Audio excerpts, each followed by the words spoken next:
Tim, what would you say to, as you said that you wanted to pay it forward, Kirk Gowdy mentored you. What do you say to with the media landscape changing as much as it is now, with all the streaming, Right. the changes in linear TV, not as much rights money flowing around. Right. It's a much different landscape and has changed a bit. So what do you say to people coming up?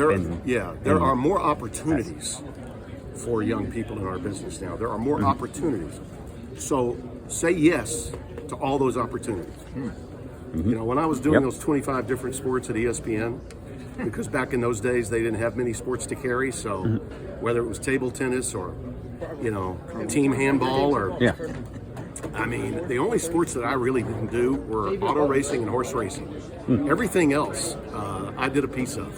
PKA karate, which is like today's MMA.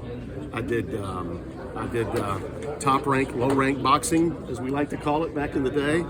Guys that were just ham and eggers that worked on trucks would fill in for a guy that couldn't fight against the so-called North American champion or whoever it was. Al Bernstein and I did a few boxing matches together. So whatever they say, Tim, can you do this? I always said, yeah, I can do it. Just put me out there. And I learned the glossary of all the different sports, and I found a way to not embarrass myself so that they would call me back.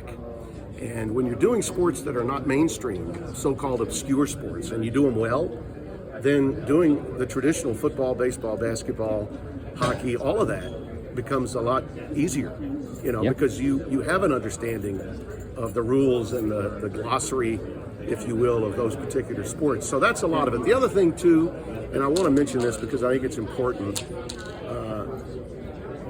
young people today in our business they're more in a hurry than I was. And you heard me saying about Raph, Timmy, it's going to be okay. You're good. Slow down. Say yes to everything, but absorb what you're doing and be grateful for what you're doing, because there's a boatload of others that want to do it too.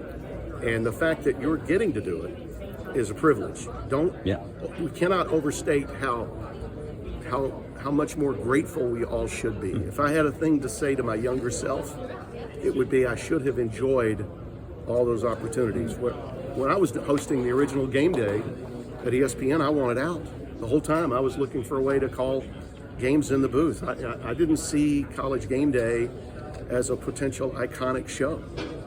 And in that era, in those days at ESPN, it wasn't an iconic show. But it was something new, and it was something different, and it was something I was getting to do.